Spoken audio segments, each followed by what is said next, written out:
Unreasonable attitude. You must have an unreasonable attitude with follow-up. I talked about this extensively in the 10X rule. Follow-up requires an unreasonable attitude. Most people don't quite get what I mean with this concept of unreasonable. Unreasonable means without reason. I am no longer reasonable with your considerations. Why are you calling me back so many times? I'm thinking to myself, because it hadn't worked yet, but we're getting closer.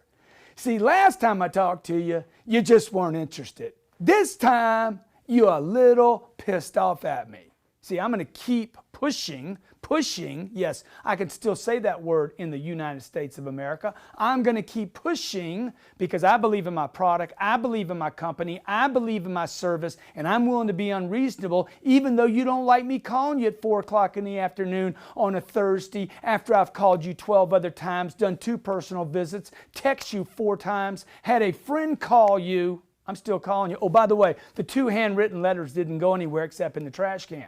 I'm going to be unreasonable despite the fact that you don't like me calling you today. I get this call all the time. Grant, don't call me back anymore. Okay, you got it. I won't. Won't happen again. And the next day? That's right. That's right. I'm going to find a reason the next day to follow them up. You think this is crazy? It's because you're reasonable. You operate with reason. You are being reasonable. You are able of being reasonable. You are being worked and sold and convinced not to do your job. My job is to take care of my family. My job is to take care of my business. My job is to take care of myself. And that requires many times for me to be unreasonable. If somebody attacked you with a gun right now, would you be unreasonable? Or would you make sense of that gun? Because I would suggest to you that right now, you would become extremely unreasonable with the situation. If a bomb went off in your building right now, that's not too soon. If a bomb went off in your building right now, okay, you're going to be reasonable? No, you're going to be unreasonable. You're going to do everything, whatever it takes to protect yourself, your family, and your business so that you're not in harm's way.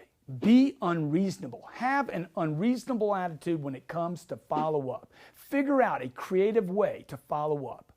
Creativity follows commitment.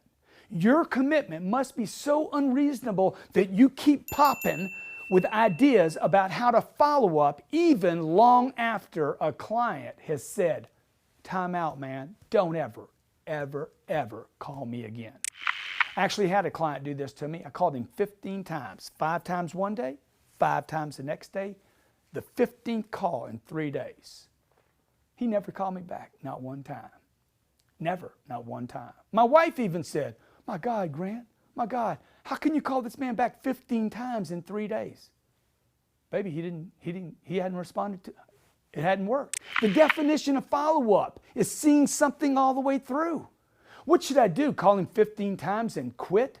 That's what you're doing. Remember, the average salesperson calls back twice and stops. Almost 50% of all salespeople, 2 calls and bail out. 48% of all salespeople never call a customer back 1 time. Don't be that guy. Be unreasonable. Have an unreasonable attitude. Do not buy in to not following up. Follow up until one of you just dies. And then, if it's you that died, come back and follow up one more time.